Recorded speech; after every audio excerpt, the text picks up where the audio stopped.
Do you remember the theme song for Land of the Lost that was on ABC?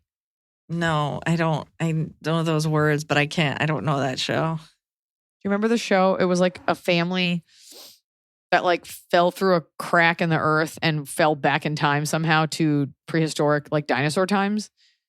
Okay, well the theme song is always in my head. And it's so much in my head that I'll sing it out loud. And now Noah sings part of it. But I don't know if he remembers the show. But it's basically about going back in time. And it's like, something to do. See the triple moon. But don't you turn your back. You'll become a snack. That's the part that because some Tyrannosaurus could be hungry for us. Something. Now we've crossed the line. Falling through time. Living in the land of the lost. Land of the lost. So the part that gets echoed in my house is like, don't you turn your back, you'll become a snack. It's mostly just, you'll become a snack, which my daughter will sing. Now I've passed it on to her. Oh, no. Now there's 3 of you doing this. Oh, boy.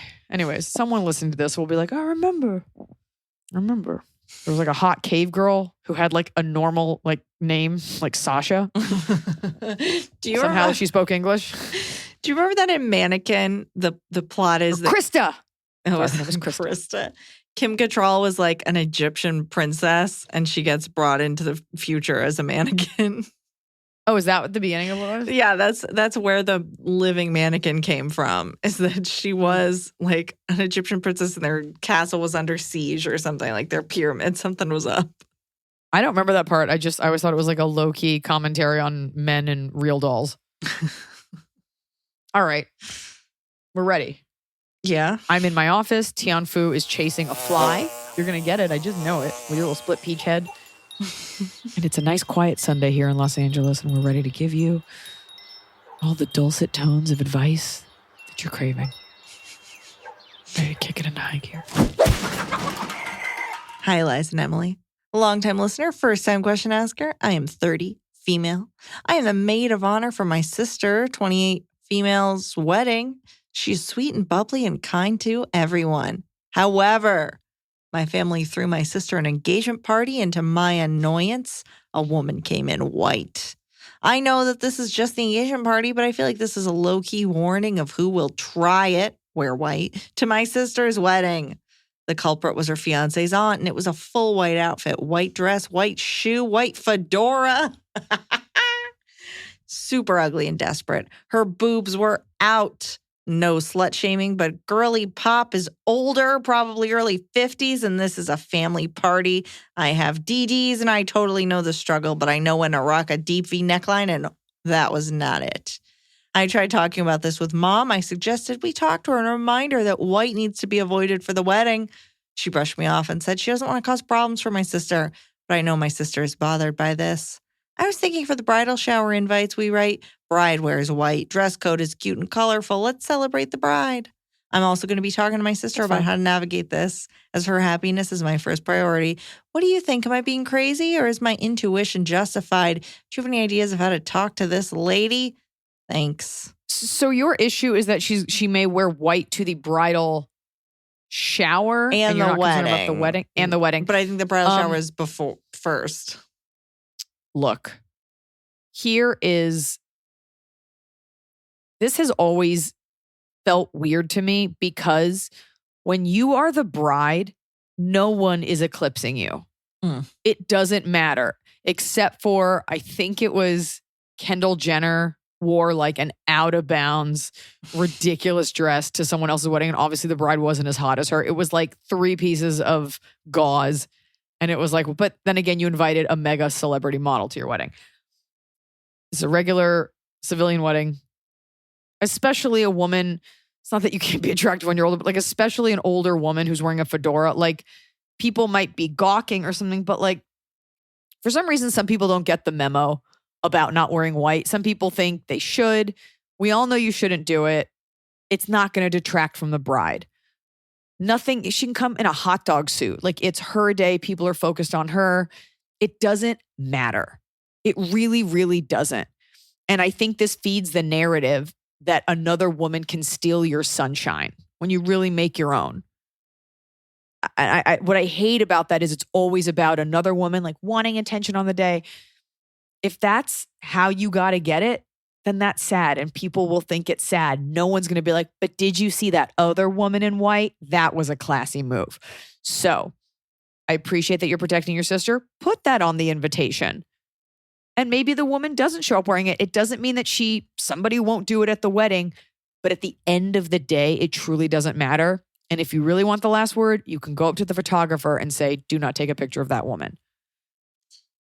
Yeah, I think that I never thought about it like that. You're so right that no one actually cares, except I think the only piece that there is to care about is just it's disrespectful. It's rude. It's like, come on, why are you doing this to me? I mean, but no one else cares. Brother has an ex-girlfriend who wore white to my, what's it called? The dinner before, the out-of-towner dinner. Oh, the rehearsal dinner? Sorry, the rehearsal dinner. And she wore like a flower wreath in her hair. And looking back, like she's not the best person. But in the moment, I kind of just took it as she really didn't know better. Like I didn't. Yeah. I was like, I don't sweat you. Like if that's what you got to do. But I didn't think it was pointed. Are you that simple that you really feel attention can be taken away from you? Like, are you that unexceptional on your wedding day that someone else wearing white? What if she was wearing off-white? What if she wore cream? Like, you have enough to focus on that day. Boobs out fedora lady is going to be dressed tacky, and that's going to be distracting if it's white or not white, but it doesn't affect her, the bride. And it's a fun common enemy. It's someone to make fun of, and that's the greatest wedding gift of all. Yeah. So put it on the invite, hope for the best, but yeah.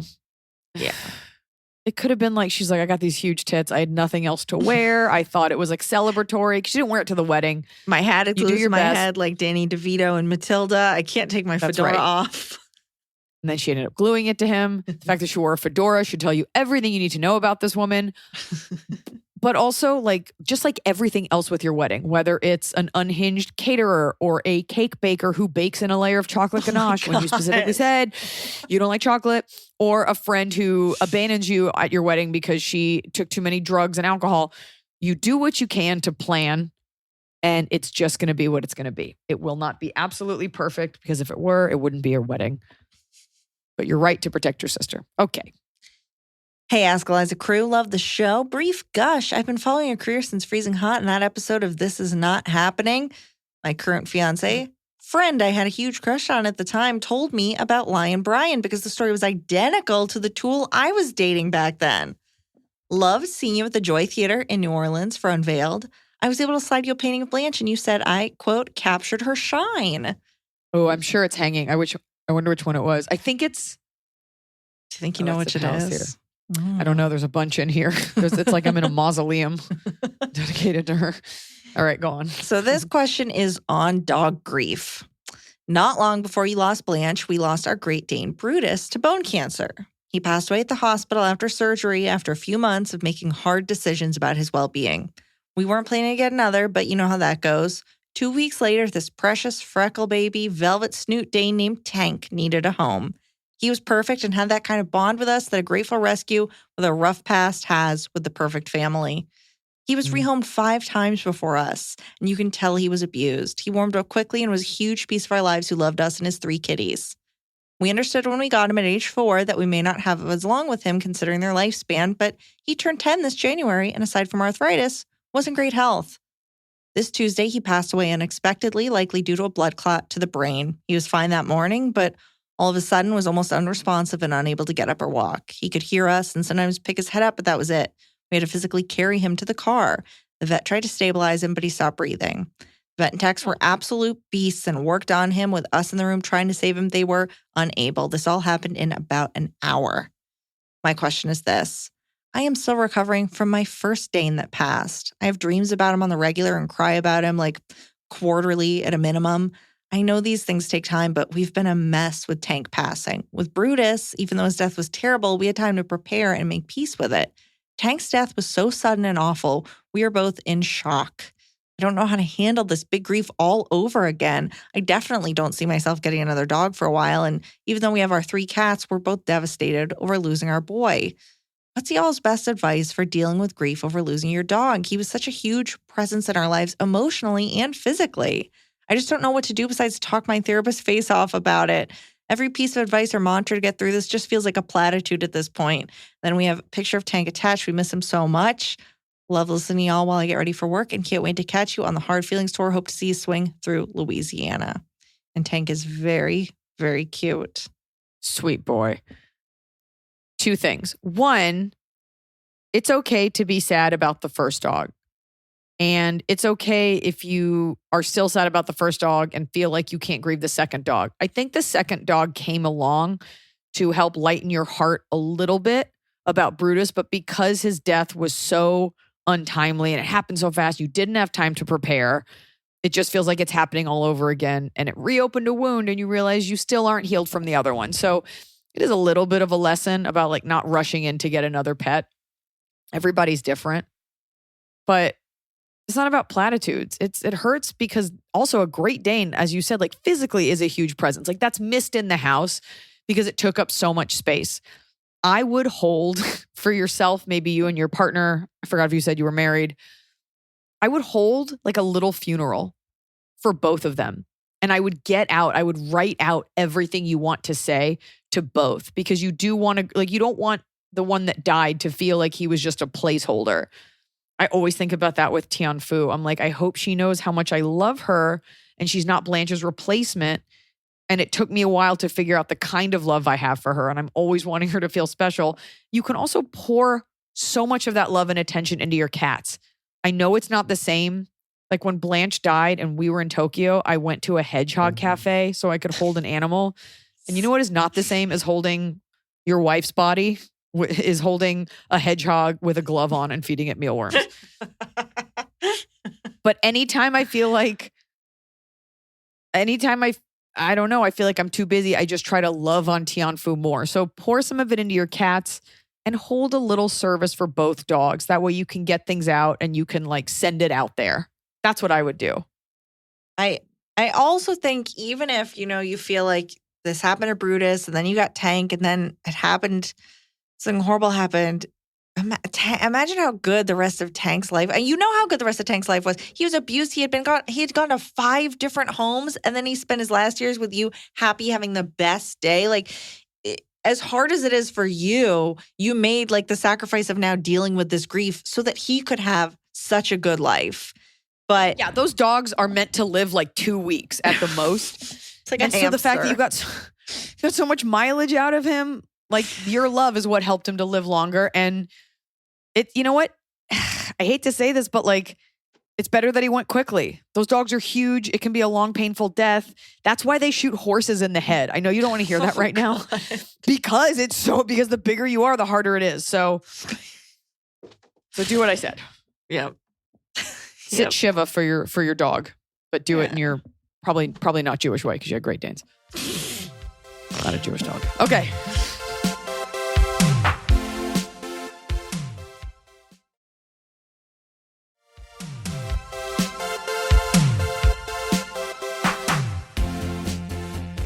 Hi, female, 28, longtime listener and fan. My husband's friends decided to go on a trip to the wine country in Texas together. And you have wine country in Texas? Yeah, okay. It's called, I've been there, like San Mateo or something. All right, we'll go. Right. And invited a couple that will be bringing along their 3-month-old newborn. I've been the only one doing research wine trip. and trying to book reservations at these wineries. I found most of these wineries either do not allow infants and children on the premises or they are not allowed at the tastings but can be on the premises. This limits where we can go and basically eliminates any of the nicer vineyards. I've given all this information to my husband's friends multiple times, but we are less than a month out and no one wants to confirm where they want to go.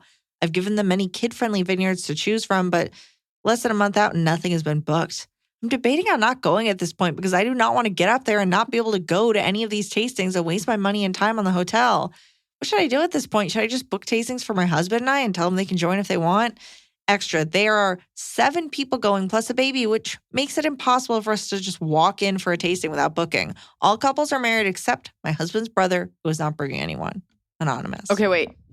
Are you the one in charge of planning all of this? It sounds like she has taken over like looking into all these wineries, and she's like, hey, guys, your baby can't come. Here's where your baby can go. And they're just like, It's really tough because you don't have kids or you don't have the baby. And with that comes the freedom of doing whatever the fuck you want to do. And this isn't like you're going with your sister and her kids. It's not like you're going to Disneyland and there's some things you can't do. This is an adult thing. And it's a little selfish because it's like you have this baby that probably needs to sleep most of the day and has its own schedule. So they might be going knowing or not knowing that they won't be available for a lot of it, or maybe they're getting a sitter. But I think what you should do is get on that email thread and just be like, hey, first of all, totally book stuff for you and your husband. Yes. It's not on you to plan for them. Book stuff. But it's like, so you don't want to just go with you and your husband. I would put it, CC, like the whole email that you had and be like, hey, you guys, we're getting down to it. I am making reservations at these 3 vineyards. Unfortunately, they don't allow kids. So Rashida, Bobrick, if you guys want to join us forever or make your own plans, that's totally cool. But I'm going to go ahead and book these. If anyone has any input, let me know. Because it's really annoying that they couldn't get back, and be like, if you guys want to get a sitter, let us know. We can add it, but I need to make this reservation today. Like, just be like, here's what I'm doing. And if they say anything, be like, you never said anything back. It's really shitty.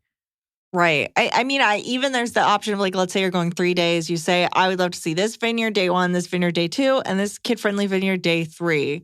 Like, if you were making a wine tasting reservation, I really feel like if you do it for 4 people, you could probably add another 2. Like if it's like when you book a table for 3 at a restaurant, there's no such thing as a 3 top. It's actually a 4 top. So I think there's room within that. Well, because they're maybe at 5.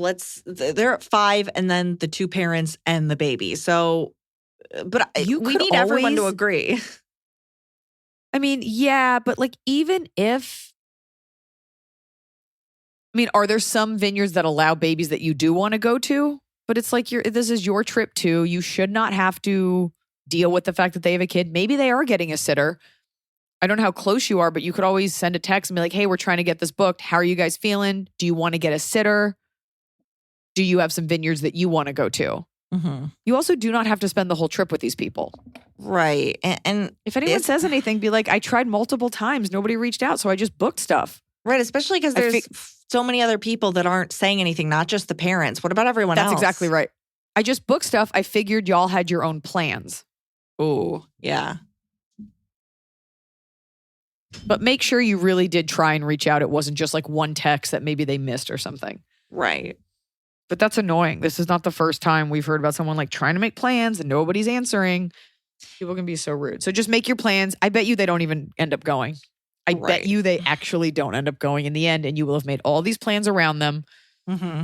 Do what works for you. Yeah. You can also make the reservation if you're not like paying per head ahead of time because you have to drink wine.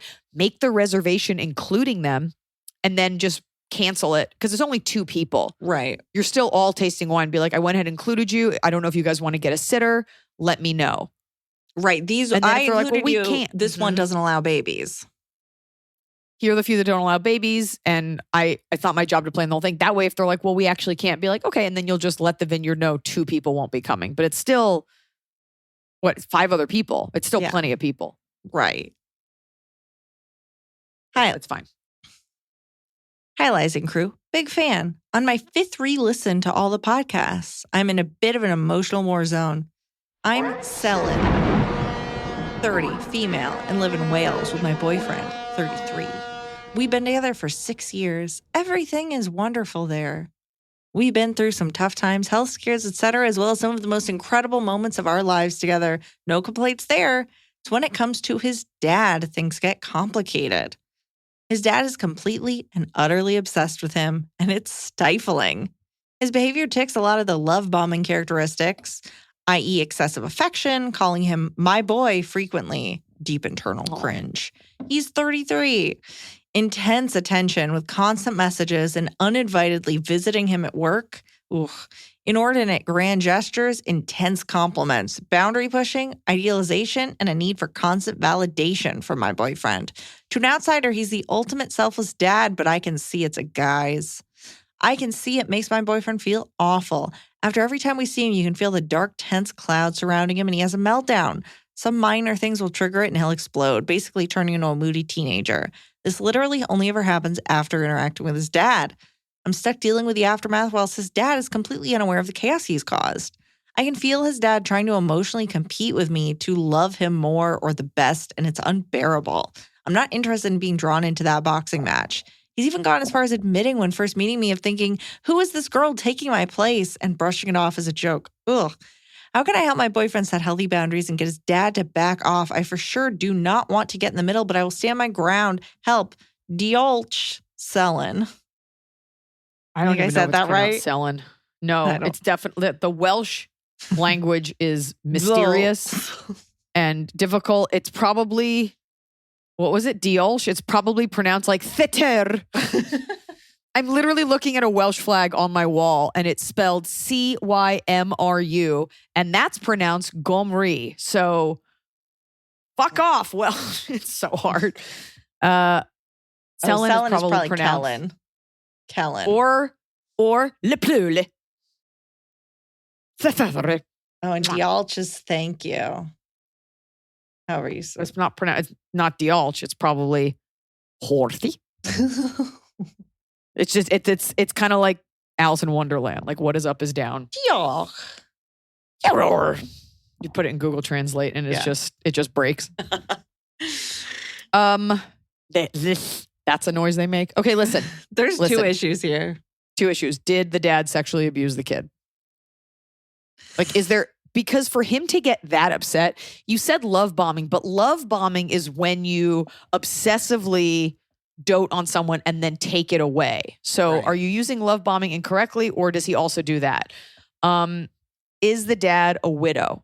Is the dad single? He sounds single. Seems like there's not a mom. Or divorce. Yeah. It could be the dad. Is he retired? Like, is the son all that the dad has? I'm not excusing it. I'm just trying to get to like the psychological bottom of it. For your husband, your boyfriend to be this upset, there's something underneath it. The fact that he isn't just like, yeah, that's just my dad. The fact that he's that upset, I'm missing a component of this. I am a little, not frustrated, but there's an element here where you're saying, oh, he's calling him my boy, but he's 33 years old. Okay, by the same token, he's 33 years old. He should set his own boundaries with his dad. Well, that's what I was going to get into. Maybe this kid has been babied and you're mad at the dad, but the kid is not, he's taking it out, not on you, but he's throwing this temper tantrum afterward. He needs to sit down with his dad. First of all, the competing thing, you can just ignore it. Like, that's not what's happening. You can chalk it up to the dad just probably being lonely. This is very weird. This is usually stuff that like a mom does. Yeah. But it sounds like the dad, I think you should pity the dad a little bit because he doesn't have anything else going on. Your boyfriend needs to plainly put it to the dad. And you need to empower him to do that. Because what's bothering you is that he's so upset and you kind of have to deal with it. You have to deal with the emotional fallout after these visits. Right. And you're not dating the dad. So it's like you need to talk to your boyfriend and say, hey, the way you treat me after you see your dad is not okay. Like this is a boyfriend problem, not a dad problem. You're not standing up to him. And then I have to deal with the emotional ramifications of this. And that's difficult for me because you're upset and you're not explaining yourself. So he's calling you my boy, which is fine, whatever, but you're acting like a child. Yeah.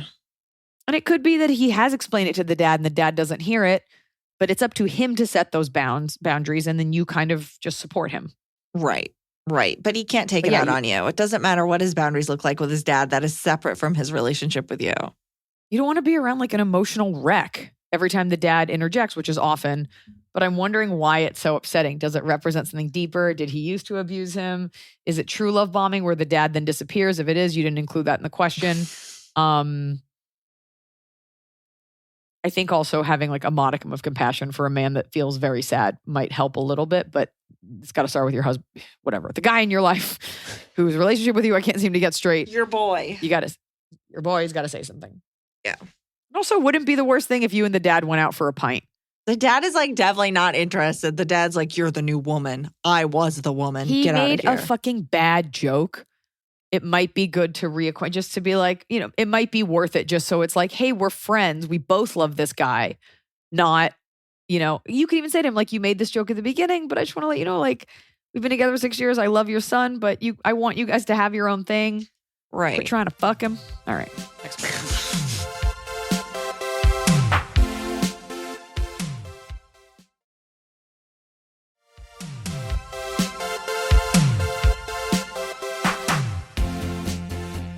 Hi, Liza and gang. Love the pod and the jokes you always make about Emily. After more than a year of listening to your sound advice, I desperately need your help with a coworker issue.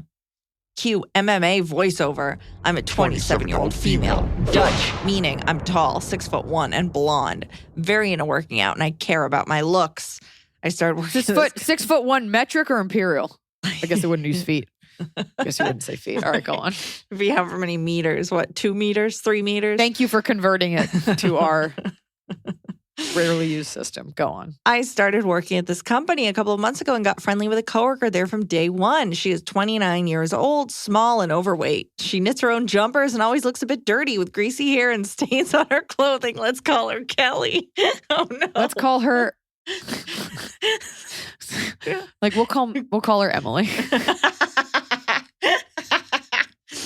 All right. Well, at first, I was simply friendly with her, but noticed that she tried to pull me away from other colleagues after my first month. It didn't seem like a big deal at first, as she would ask to go outside for lunch, go for a walk. Yep. Since I was new, trying to be nice and loved to go outside, I would go with her.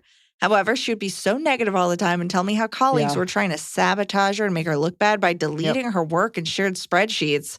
She would also tell me that people were jealous of her and everyone disliked her because she was so much more intelligent. Outside of work, she would also try to meet up with me and would send me so many messages and TikToks. I never really believed her stories and thought she was simply over-exaggerating, and after about a month of this negativity, I tried to spend less and less time with her. As you say, do the LA thing and be, quote, too busy or, quote, have a deadline I can't miss. I have been creating a distance between her and me for the last 2 months, which has helped me mentally significantly, and I've been able to create a better business relationship with other colleagues. Now, here is the thing I need your help with. Last week, a colleague came over to me asking me if I was okay. I didn't quite get what she meant. When I asked her why she would think that, she told me that Kelly had gone over to her and some other colleagues and was concerned for me and my well-being as I had seemed off to her for the last few weeks. She thought it would be good to look out for me and inform my boss that I seemed different.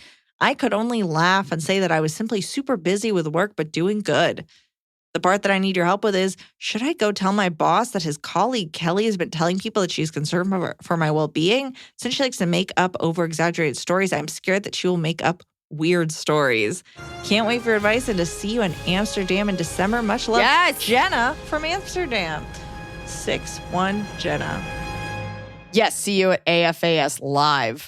Amsterdam, December 3rd. That's, God, the Dutch bring the heat. For a place that's mostly cold, Amsterdam shows are always like thick, hot European fire. So here's what happened. A fucking weirdo worked at your company and she was in her own little weird spider web. And then this 6'1" prom queen comes along who has been untampered with and unbrainwashed by company culture. And everyone knows that the jumper making weirdo is a weirdo. So she latched onto you because you, probably not in a malicious way because you were fresh meat. And then you slowly started to see why people don't like her. Now, I don't know what came first. I don't know if she probably is very smart, but is probably a bit of a weirdo. And so I don't know if people started not liking her because she's weird or if she's weird so people started not liking her, but she exaggerates. She's dramatic and she's negative. And we see this a lot in company culture where you have someone that like makes up stuff. Her noticing that you've pulled away rather than being self-aware and being like, I guess she doesn't like me. It could have come from a good place. Actually, I take it back. It didn't. Her noticing you pulled away rather than internalize that and be like, oh, I guess it's just me. She decided to blow up your shit and she decided to make you pay for it. That is what happened.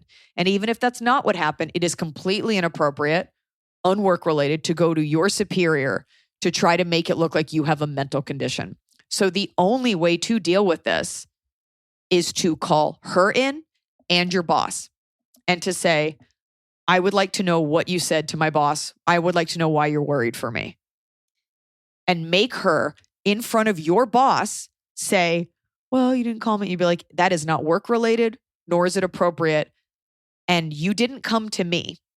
You were trying to make it look like there's something wrong with me at work. You don't have all right.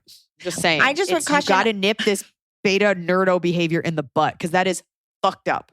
Go to your boss first and explain. Don't blindside your boss with a confrontation with the office weirdo. Go to your boss and say, no, look. you'd send it on an Outlook calendar invite. Yeah, but on the Outlook calendar, you're not like, hey, we're gonna fucking pig's blood Amsterdam. They probably go for pale ales and like sit around a tulip circle and everybody gets healthcare. I don't know. Look, you don't talk to your boss first and clear things up. And then you can decide with your boss, like, do you want to go to HR about this one? Do you just want to go to this woman? Do you want to meet with this woman with your boss? Like, figure out the way you can do it where it's not just you blindsiding your boss. And your boss is like, I've never heard any of this. I don't know what you're talking about and I don't care. That's a good call. Because this is from a coworker who says she's been telling people that she's worried about you. Tell you what, you can go right up to her, hover over her and her greaseball body, and just be like, I would like to speak with you. Have I done something? Don't even say have I. Be like, I hear that you're going around and telling people you're worried for me. But you've said it to everyone but me. What are you worried about? Right. And she will shit herself because people who do weird social things like this have no accountability. So your people are known for being straightforward. Either way, either cover your bases with the boss. That way it can't go any further. And if you really want to blow up her spot, be like, just so you know, I think this girl lies. If you hear anything about me, like we were friends, but I found her attitude to be negative. So I kind of stopped hanging out with her. And I think she's taken it the wrong way. But I think you will put the fear of God in her if you go up to her and you'll be like, you seem to be okay with telling everyone but me that you're worried for me. What are you worried about besides me kicking your ass right here on company property? Oh my God, if I was sitting there and 6'1" Dutch came up to me like, what have you been saying about me? I would fold. I would start crying. I'd say, what are you worried about? What should I be worried about? It's like, I knitted you a sweater. She'll be like, I didn't say it. And then you can name names, be like, really? And see if Janet, who she said it to, wants to come in with you. You'd be like, I know you have because they came up to me. Right. And I know you went to my boss. Oh, I'm just worried about you. What are you worried about? I think even more than what are you worried about? Anything. Oh, I thought you were going to role play with me. I got so excited. I'm so sorry. Anything personal you bring up, it is not for the office. It has nothing to do with our colleagues. It has nothing to do with our bosses. Like, this is wildly inappropriate. Wildly inappropriate. And you're so smart. I expected better from you. And she'll cry and she'll make it about something else. And she'll tell you she has fucking cancer. She'll say you bullied her. These reasons. Yeah. Do it in front of a coworker then. Be like, I have a witness so that you can't lie and say that I did something I didn't do. That's how little I trust you. And if you really want to give it to her, you'd be like, you think people mistreat you. Maybe it's because this is your personality. Like you might wreck this girl's life. I'm just saying, like, if you want to maybe prevent this from happening to you and other people, you can go to the mat on this one. Yeah. Bully her right back. With truth on your side, with your Dutch truth sword. Yes. I mean, this is a girl that is so sad and is so desperate for your affection. And much like the dad who's in love with his son, I really can only feel pity for this person, but don't let it fuck up your job. And also, like, it's not your job to fix her. You're beyond that. Like, people like this only get weirder. Yeah. I mean, you can end it if you want to get real American about it. You can be like, keep my name out of your mouth. Rent single white female. No. Don't do anything Emily says ever. Hi, Emily and Iliza. Cash here. I'm a 34-year-old African-American male, heterosexual, married with 2 kids. How's that for your fan demographic? It's perfect. It makes me look perfect. Go on, Cash. I was introduced to your Netflix specials years ago through my then girlfriend and now wife, and have been a fan ever since. I only learned about your podcast through your guest appearance on another comedian's show. I have since binged it during my commute. My question is regarding inappropriate workplace interactions. For context, I recently started working at a government agency and have enjoyed how much less stress it is than private. In fact, I'd say I love my new job with the Really? exception of one thing. Daily interactions with a coworker who clearly hates her job.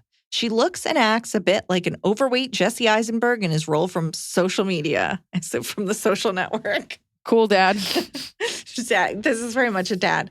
For whatever reason, she confides in me about her personal life, her body aches, and how much she is not satisfied with her job. None of which alone is the reason why I'm writing to you. On multiple occasions, she's made subtle and blatant racial remarks. The first was regarding a spreadsheet we refer to as the master sheet. Under her breath, she asked me how I feel about that word. I confused, asked, which word? She replied, master. It took me several seconds to realize she was making a comment based on my race. It's just a word, was my response, and she said if I didn't like it, we could change it. Yeah. On another occasion, she told me her nurse friend said the term code black was used for an active shooter at the hospital, and that didn't seem right. I realize that this person isn't coming from a malicious place, but has a lack of experience with diverse people and maybe people in general. She's from Tennessee. Maybe humans overall. From Tennessee, grew up in Utah, Mormon. She said she hopes her future husband will be as kind to her as I am. Help, Iliza. Do I need to outright tell this woman to stop oversharing and keep the communication of professional conversations only? Or should I speak with my supervisor about these inappropriate exchanges? I'm a private person and would prefer not to blow things up. I just started this job. I really don't feel like I should have to have this discussion. No, look.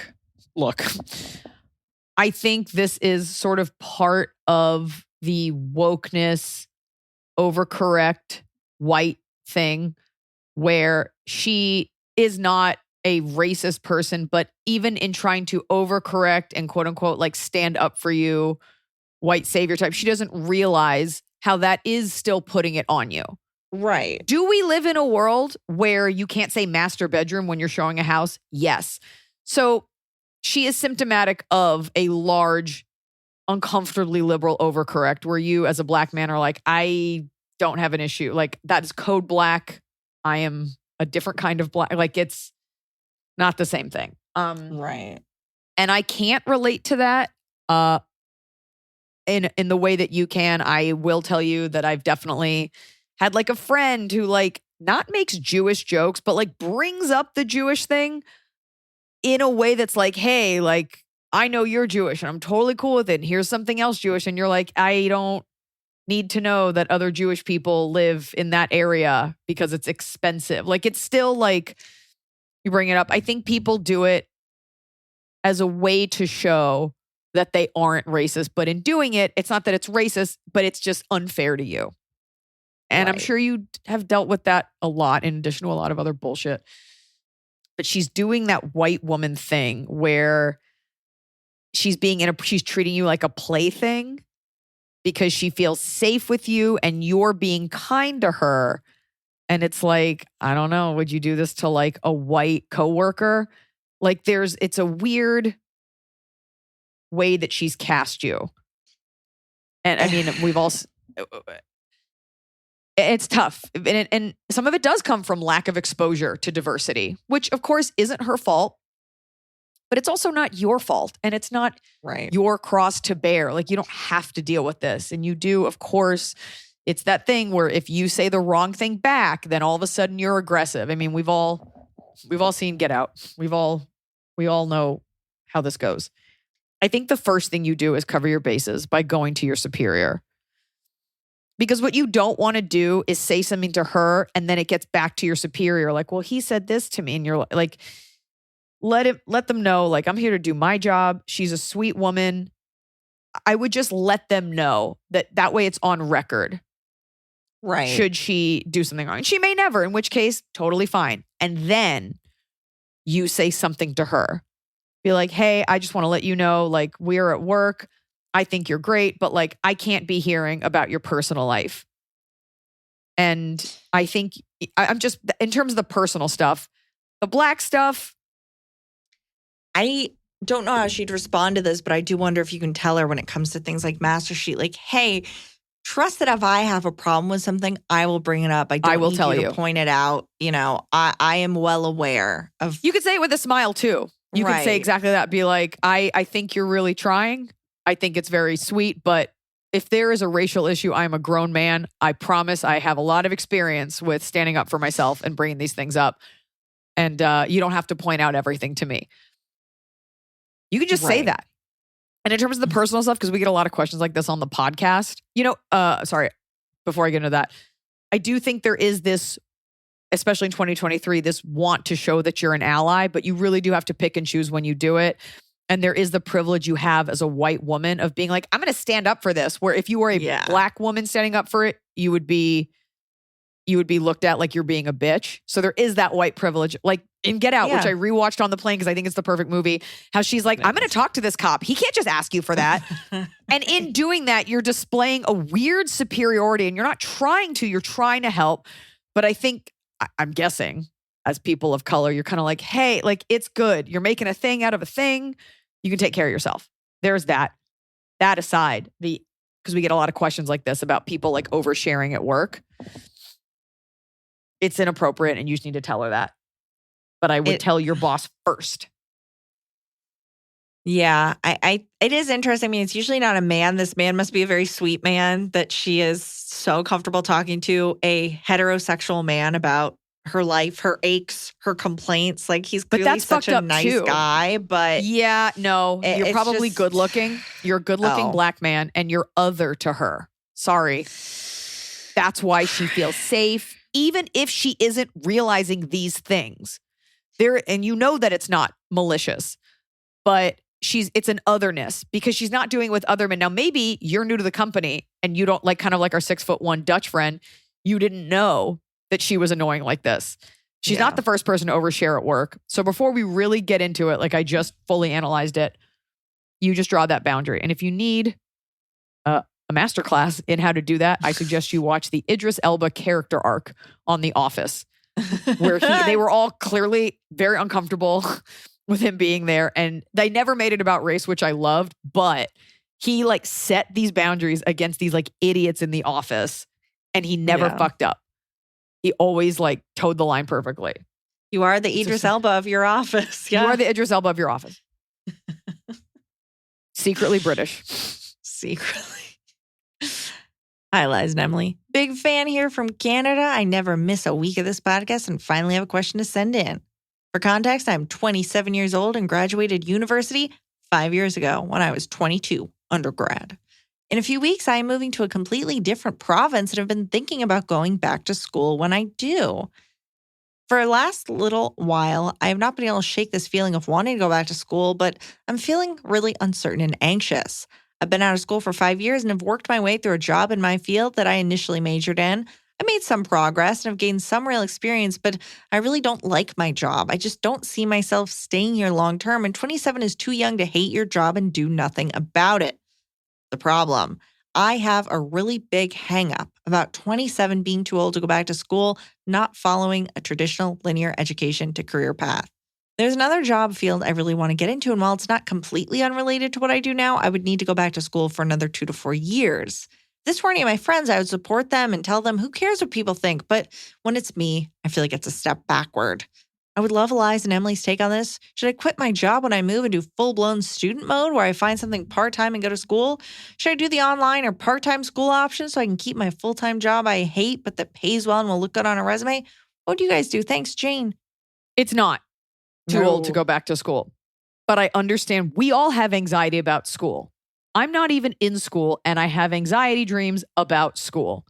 Yeah. And you don't want to be. It's not fun to be like the old one in the class going back for that master's. My question to you is, you hate this job.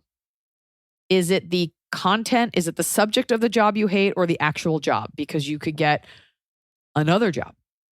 Is it the thing that you're qualified to do you don't like and you need more education and you know you'll be happy? Is it that you are putting off getting a different job so you think I'll just go get more education? Because some people do that. They become like professional students. Are you sure that if you get this education, you will be able to get your dream job? Are you sure that you can't get a different job now with the education you have? And I think you need to tap into what you are afraid about with going back to school. Is it the fear of being the eldest one in the class? Was school hard for you? Like, what is it? Do you just think it's gross because you're just old? What is it?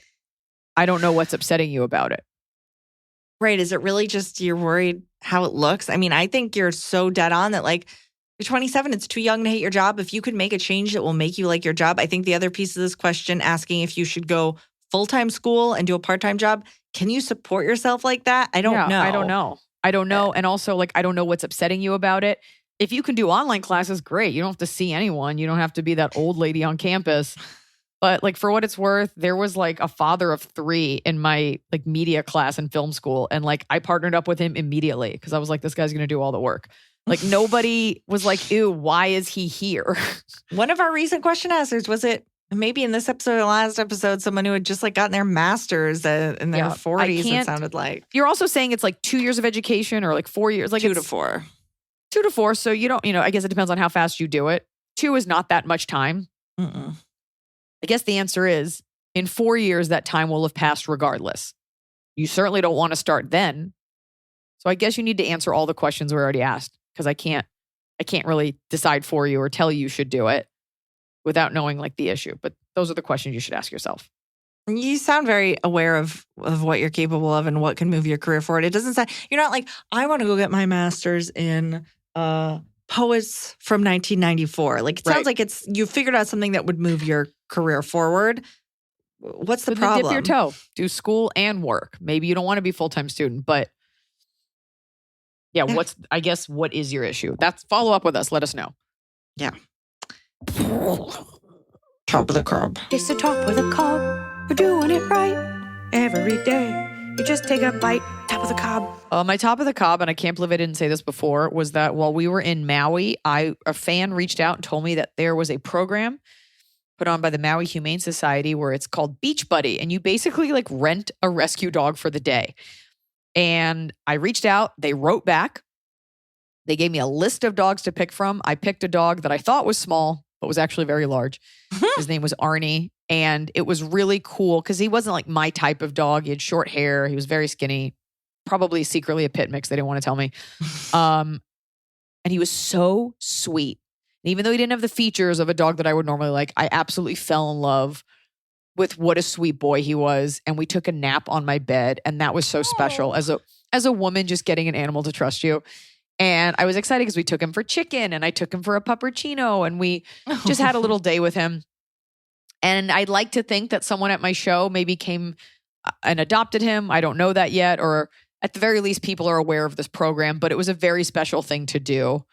I did get a call from the condo where I was staying and I was told we can't have dogs. But then I just called the person who hooked it up and they were like, it's totally fine. But we were definitely like shut in with like the blinds drawn closed. I was like, don't move, Arnie. But it was very sweet. And it was sweet to get to do that for him. So here's to you, Arnie. You were my top of the cob. Yeah, sweet man. Full face. Please write in if you've adopted Arnie. I would know. They would let me know. He hasn't been adopted. But it'll happen. Go adopt him right now. Do you want to name the rescue? It was Maui Humane Society on Maui. Okay. Perfect. Yeah. My top of the cob is there are certain things that when I see them, it's okay. I follow like various conventions at the Atlanta area, like horror conventions and stuff. And they announced Natasha Henstridge is coming to this Atlanta Days of the Dead. And there are certain names like that when I see it, like it makes me smile because it's someone that you would say, I'm a fan of. Like when you when you pull out a really specific reference, there are names like that I'm just like, oh, if Iliza saw this picture of this person, she would know immediately, like, oh, I bet Emily's a fan of hers. And that just makes me smile. Brunette. Oh, I love that. Blonde. Sorry. I'm so sorry. It's a vibe. You like a very thin, fit femme fatale. You do. And she was in Species. Okay, fan top of the cob. Hello, Iliza, Emily, and the crew. This is my first time writing in. I want to share my top. My top of the cob is that as a very early birthday gift to myself, I bought a VIP G ticket to your show in Milwaukee in September. Yes. I am so excited to meet you, and it doesn't really feel real yet, but I'll be honest, I'm also extremely nervous. Thank you for being the role model I always needed. See you in September, Martina. Martina, don't be nervous because you'll be nervous and then the interaction will be over and you'll be like, why did I do? I'm very much looking forward to that show in Milwaukee. It's one of 3 shows that kick off the Continental start of the Hard Feelings tour. And we always have a great time in Milwaukee. So we're coming to you. That's very sweet. Thank you. It will be wonderful. And you'll see me up close and you'll see what my makeup looks like up close. And you'll be like, wow, that's a lot of stage makeup. And I'll be like, I do my best. My bottom of the cob, I'll go last. You go first. Okay, my bottom of the cob is when technology makes your life worse. I told everybody that I didn't have my heater right. But now the problem is my heater is a machine. And so it's like, we're doing eco. And right now, we've made your air go off because it's 3:17 p.m. And usually you're gone at this time. So the air conditioning is off. And I have to tell the app, no, I'm here. I'm hot. Got to flex your power. We all got to do our part. But yeah, I'm here. I'm hot. Help. It's like, no, you are not here. You are nothing. My app does constantly tell me you're away. And I have to go in. I'm like, no, I'm at home. I'm always at home. Here. I'm Emily. I'm a real person. And the bottom of the cob, I was helping. This is from Nicole, who's written in a few times, but figured she'd stop being anonymous. My bottom of the cob is I was helping stock the cooler at work and dropped a whole case of Pops in a 6-pack, and one of the packs smacked me in the face, busted on the ground, leaving 5, till I busted open another with the step stool, shaking my head FTP. I don't know what SMH FTP is, probably. Shaking my head. For the people. Fuck that. Fuck Please? That pop. Fuck that pop. That Pops. That's awful to drop. I thought you were going to say on your foot. I don't know how you drop it on. Maybe he was lifting it above you. Soda everywhere. You got to clean it up. You're all sticky. Beer. He's running at you. Oh, it's beer. That's Pops. even worse. Pabst, Emily. Pabst. I'm so sorry. Pabst. Come on, you're a millennial. Pabst. Jesus Christ. My bottom of the cob is the large fake eyelash trend. I have never seen an intelligent person wear a strip of oversized, thick tarantula lashes. I believe it is an indication of intelligence. I think it's just a sign that you don't know what the fuck is going on. Fake eyelashes are there to enhance your eye shape, make your eyes look bigger. And people wear these like miniature umbrellas. And it just looks like you got like an old issue of your mom's magazine and you're just trying on something. And people who have those are always dumb people. We're talking the ones where it's just like droopy eye. And I'm like, are you able to drive or look up? And it's just another thing in women's fashion that like encumbers your movement. I feel the same way about really long nails. I really think, and look, my nails are done. They've got gel on them. But when they get too long to type, I cut them. You see these women who like get by just fine, but they're manipulating their hands, opening things differently. And I'm like, your life is being altered in a weird way. So you can have nails that like, I get that it's not even about turning on men, but like, is it just about making your life less convenient? And you're being told that you look like cool? I just refuse to do stuff like that. You want to wear a pair of Spanx, you want to wear a tight outfit, fine. But like forever altering your appearance so you have to do everything sideways. The nail thing, I could understand because it does change you and you do feel fierce. But the eyelash thing is just fucking dumb. Yeah. Dumb. All right, folks. You're hearing this. This is toward the end of August. Coming home from New Zealand soon. Hot updates on all of that. Kia ora. And kicking off the Hard Feelings tour. Chicago, Milwaukee, and Grand Rapids. And of course, the rest of the continental United States. And then we're headed to Europe for most of December because I got to hit up those Christmas markets. But remember, it's not what Tianfu says. It's what Tianfu means. Oh, meets. It's what she means.